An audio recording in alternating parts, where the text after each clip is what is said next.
प्रकाश आंबेडकर यांनी जे विधान केलं, ठाकरे भाजपसोबत जाऊ शकतात त्याचा अंदाज आहे. कारण त्याला 30 वर्ष युती असताना काँग्रेस राष्ट्रवादीसोबत जाऊ शकतात. बाळासाहेबांना मान्य नव्हतं ते काम उद्धव ठाकरे यांनी केलं, असे चमत्काराचे प्रकार उभाटा गटात घडतात. त्यामुळे त्यांनी गांभीर्याने घेतलं आहे. चांडाळ चौकडीने पत्रकार परिषदेत सांगितले, मोदींनी दरवाजे उघडले तरी जाणार नाही. निर्णय घेणाऱ्या अगोदर चांडाळ चौकडीने लक्ष्मण रेषा आखून दिली आहे. ठाकरे गटाचं नुकसान हे लोक करत आहेत. जर तरचा प्रश्न आहे.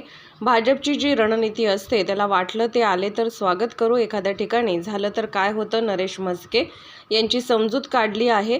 सांगलीसारखं नाही, त्याची मारामारी सुरू आहे. आमच्यातला वाद तातडीने मिटतो, मात्र यांचा वाद चालू आहे. ते एकमेकांना घडल्याशिवाय राहणार नाही. मोदी गांधी यांच्या दोघांच्या सभांमधील फरक पुणेकरांना कळेल. पुणेकर हुशार आहे. पुणेकर महाराष्ट्राला सांगेल.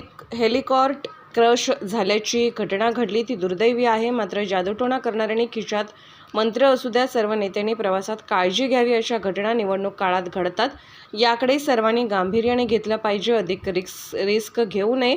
प्याराला राज नयनी कोण आहे ही अभिनेत्री, यापेक्षा शेतकरी जनतेकडे बघा. उघडे नागडे फोटो बघायचे नाही. हा चर्चेचा विषय होऊ शकत नाही. या विषयाला सर्वसामान्य लोकांच्या मनात स्थान नाही. चित्र वाघ असो वा कुणीही असं करू नये. काय बोलावं याबद्दल आक्षेप नाही, मात्र असं बोलू नये. नालायक टरबूज खरबूज म्हणणे का कॉमेडीचा भाग असतो. लोकांना सिरियस भाग आवडत नाही. यामुळे कॉमेडी नशा असल्याचं आविर्भावात वागतात. मात्र लोक याला सिरियस घेत नाही. लोक महत्त्व देत नाही. टरबूज म्हणाल तर काय होतं. तुम्ही लोकांची नक्कल करता. तुमची केली तर असंच हसत खेळत घेतलं पाहिजे. लोकसभा निवडणुकीमध्ये एकमेकांकडे बोट दाखवत प्रचार करत असताना एक नवा विषय महाराष्ट्राच्या समोर आला आहे. उद्धव ठाकरे हे भाजपसोबत जाऊ शकतात, कधीही जाऊ शकतात असा तर्क नेत्यांनी मांडला. काल प्रकाश आंबेडकरांनी जे मोठं विधान केलंय,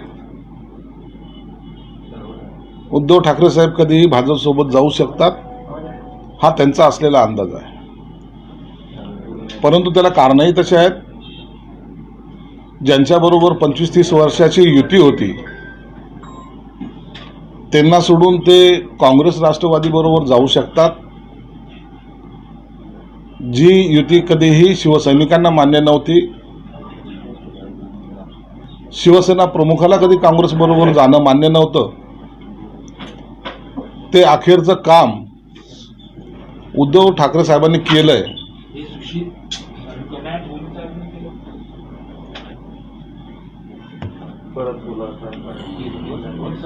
एकदा ठरून घ्या, एकदा काहीतरी हो गया क्या त्यांना आवडत नव्हतं.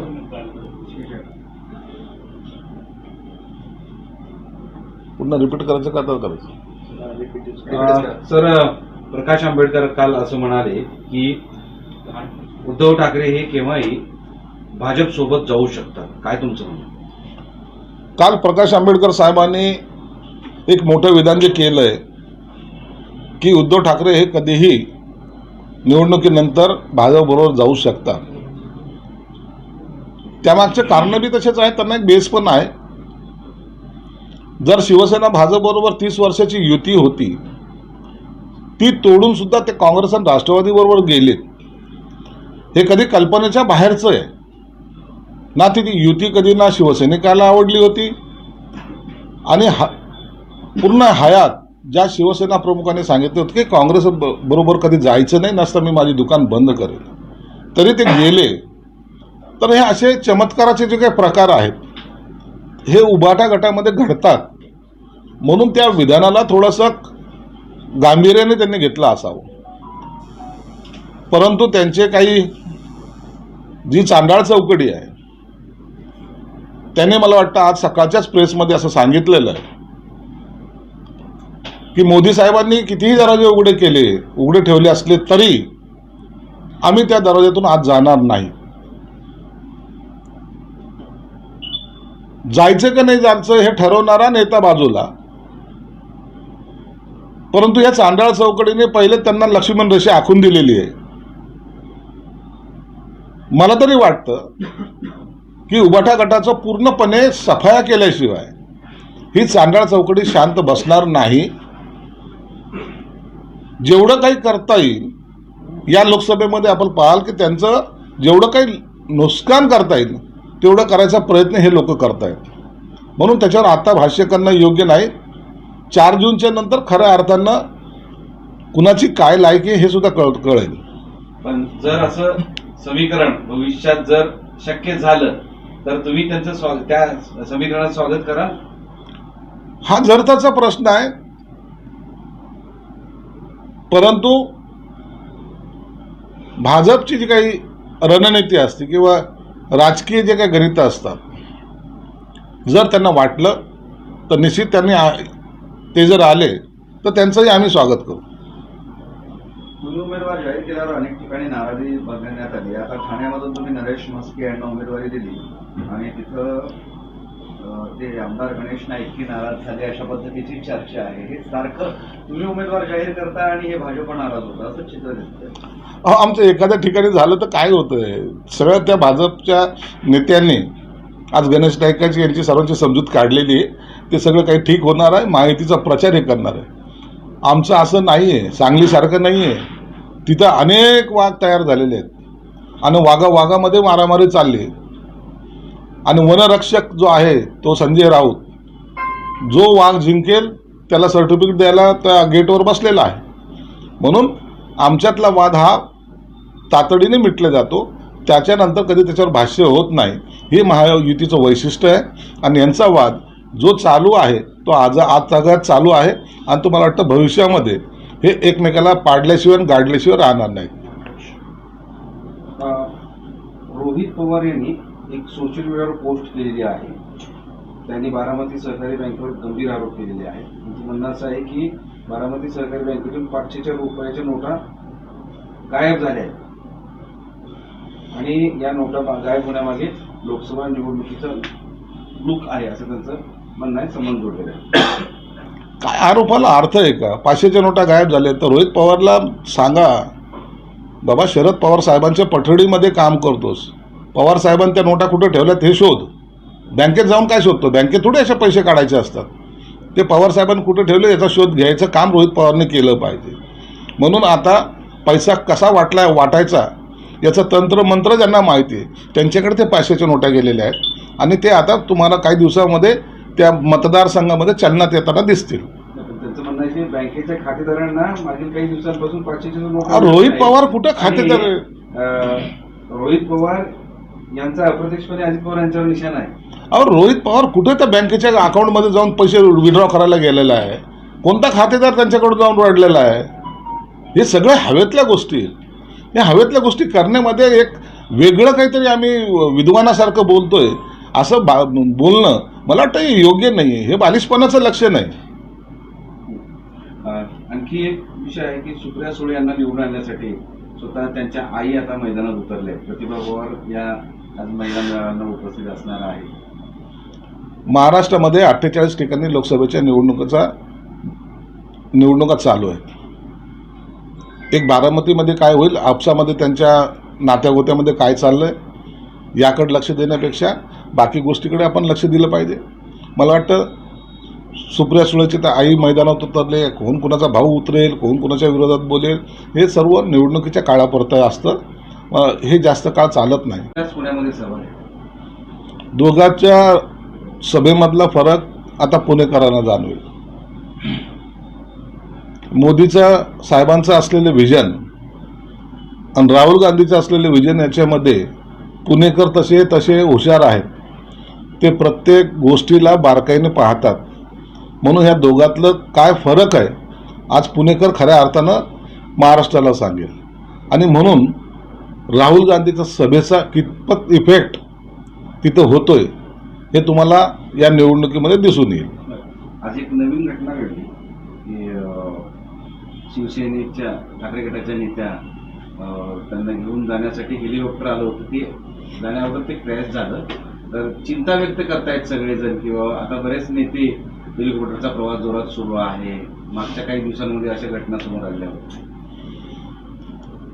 आज हेलिकॉप्टर क्रॅशची जी घटना घडली ती दुर्दैवी तर आहेच आहे.